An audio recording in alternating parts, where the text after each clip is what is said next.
চরণে সশব্দ অনন্ত কোটি প্রণাম নিবেদন করে এই আনন্দ তীর্থে আমরা সমবেত হয়েছি গৌর গোবিন্দ কথা রসসুধা আস্বাদন করব বাসনা নিয়ে। পরমহংস চূড়ামণি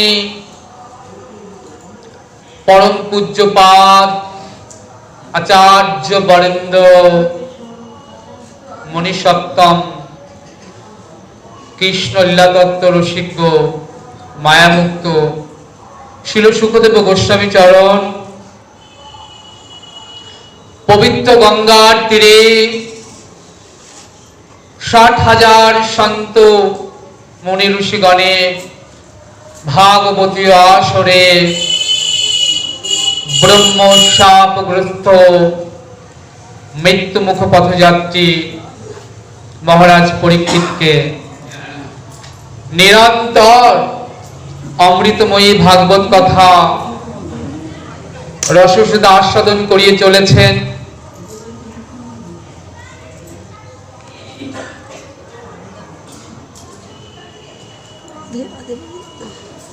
পুণ্যভূমি শ্রী বিষ্ণু ক্ষেত্র নৈমিষারণ্য স্বর্গাদি ঋষিগণ মহর্ষি সুতের নিকট আজ নিরন্তর অমৃতময়ী ভাগবত কথা হরি কথা শ্রবণ করছেন। হরি কথা মানে হরি বিষয়ক কথা, যে কথার বিষয়বস্তু কেবল শ্রীহরি, আন কথা বলবো না,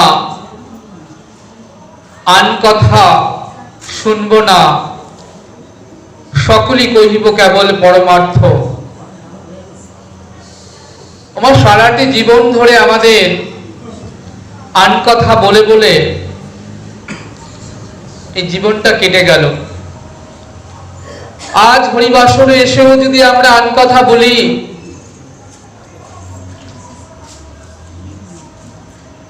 তবে তো হরি কথার প্রতি আমরা অপরাধী হয়ে যাব মা।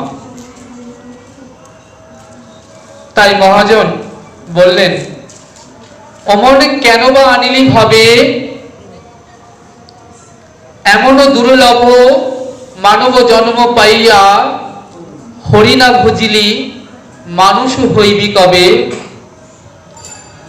দিবস রজনী আবল তাবল কত না পাচাল পারো, অমন শত কথার মাঝে একটি বড় কি তুমি হরি বলিতে নারো।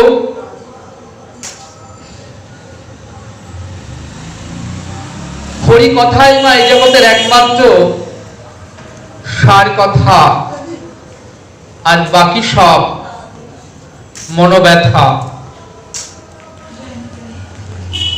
একবার যদি তুমি হরি বলো না বদন ভরে, যদি একবার দুটি বাহু তুলে বলো হরি বল, নিতাই গৌর হরি বল, দেখবে হরি এসে দাঁড়াবে তোমার দ্বারে। হরি নামে, হরি নামে, যেখানে হরি কথা, যেখানে কৃষ্ণ কথা, সেখানে হরি সাক্ষাৎ বিরাজিত থাকেন। সেই প্রসঙ্গরূপ হরিকে, ভাগবত রূপ হরিকে, হরি কথারূপ হরিকে সঙ্গ করাই হরিবাসর, হরি কথা।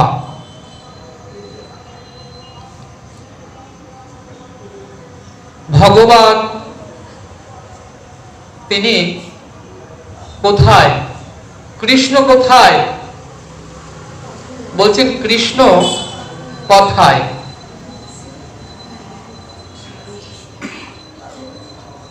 সেই ভগবানের যে রসময় মূর্তি, সেই রসকে শিল সুখদেব গোস্বামী চরণ আকণ্ঠ ভরে পান করেছেন।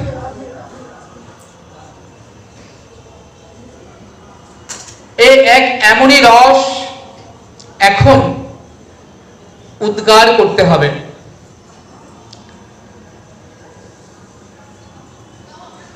জাগতিক জগতে এটা রস নয়। জাগতিক জগতে আকণ্ঠ ভরে কেউ যদি আমরা পান করি তাহলে কি করতে হয় মা? উদ্গার করতে হয়। কিন্তু এই অপ্রাকৃত জগতের চিন্ময় রস এখন শিল সুখদেব গোস্বামী পাদ তিনি আকণ্ঠ ভরে ভাগবত রসকে পান করেছেন। এখন উদ্গার করতে হবে। তাহলে তো যত্রতত্র উদ্গার করা যাবে না।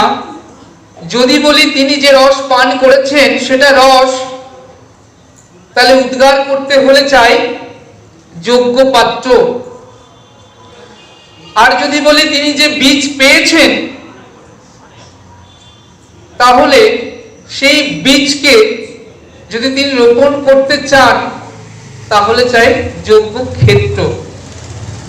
তাই সন্ন্যাসী শিরোমণি শিল সুখদেব গোস্বামী চরণ চলেছেন উপযুক্ত পাত্রের সন্ধানে। উপযুক্ত পাত্র পেলে তিনি এই রসকে দান করে দেবেন, অর্থাৎ উদ্গার করে দেবেন।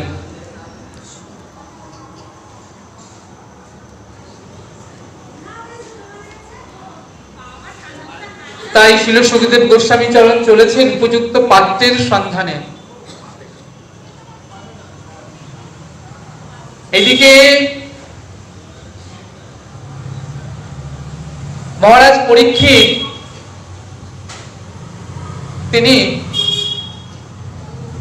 ব্রহ্মশাপ গ্রস্ত হয়েছেন।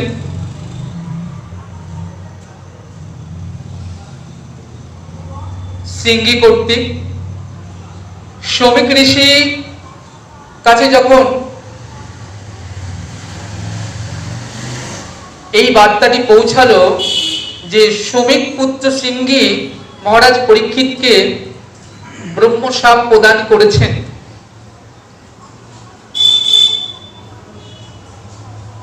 শ্রমিক ঋষি বললেন অন্তত যাকে ব্রহ্মশাপ প্রদান করা হয়েছে তাকে এই বার্তাটি জানিয়ে দেওয়া আসা হোক যে তার জীবনের পরমায়ু মাত্র 7 দিন 7 রাত্রি।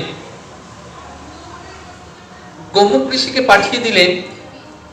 যখন মহারাজ পরীক্ষিত জানতে পারলেন যে তার জীবনের পরমায়ু পুঁজি, পুঁজি অর্থাৎ এখানে ধন, তো পরমায়ুকে পুঁজি বলা হয়েছে, যে মাত্র 7 দিবস 7 রাত্রি, তখন তিনি রাজ্য, রাজপাট, রাজ অলঙ্কার, রাজবেশ, জীবনের সকল ঐশ্বর্য, সকল প্রাচুর্য, সমস্ত সুখে হেলায় মলবৎ পরিত্যাগ করে এক বস্ত্রে চলে এলেন পবিত্র গঙ্গার তীরে।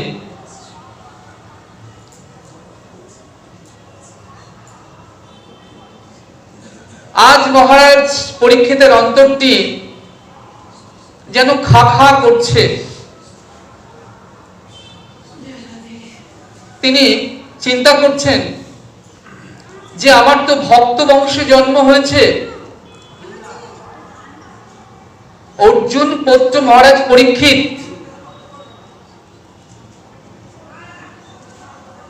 কৃষ্ণ সখা যে অর্জুন, সেই অর্জুন পুত্র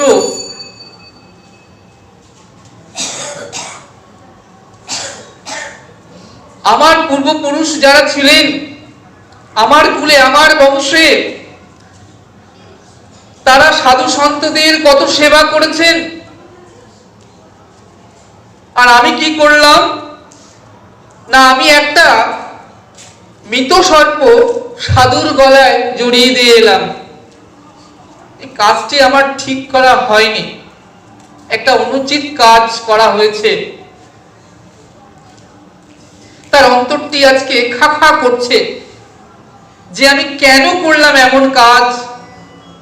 যে সাধুদের গলায় দোদুল্যমান ফুলের মালা দোলে, আর আমি কিনা সেই গলায় একটা মৃত সর্প জড়িয়ে দিয়ে এলাম।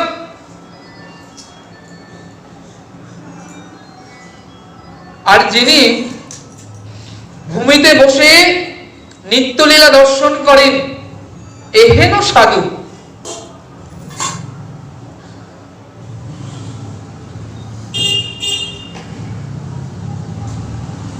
তাই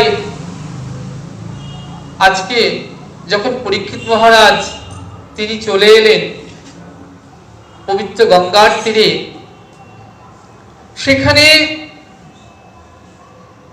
60,000 মুনি ঋষিগণ বসেছেন, রয়েছেন।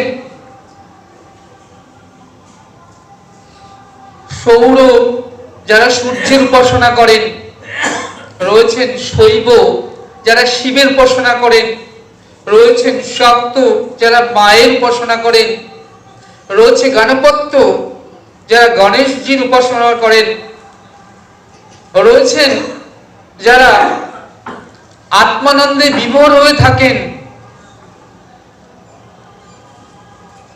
সেখানে বহু সম্প্রদায়ের হাজার হাজার সাধু মুনি ঋষি ভক্ত বৈষ্ণব,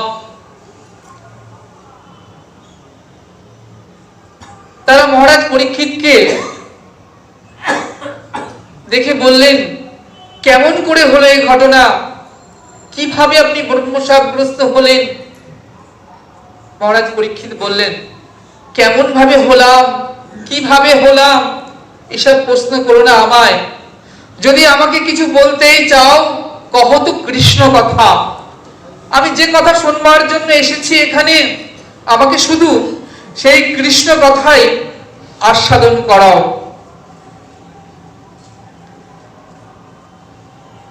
একজন নিষ্কিঞ্চন বৈষ্ণব কখনো এক জায়গাতে নিবাস করেন না মা। এমন সময় শ্রী সুখদেব গোস্বামী চরণ এসে পৌঁছালেন সেই আসরে। সকলে উঠে তাকে স্বাগতম পদ্মার্ঘ্য দিয়ে ভাগবত আসরে বসালেন।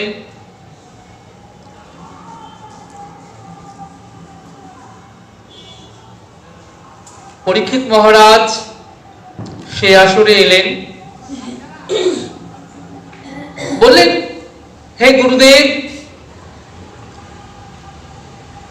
ভাগবত আমার পিতৃ প্রদত্ত সম্পদ, আপনি আমাকে কৃপা করে সেই ভাগবত কথা শ্রবণ করান, যে কথা শুনলে জীবের পরম মঙ্গল হয়।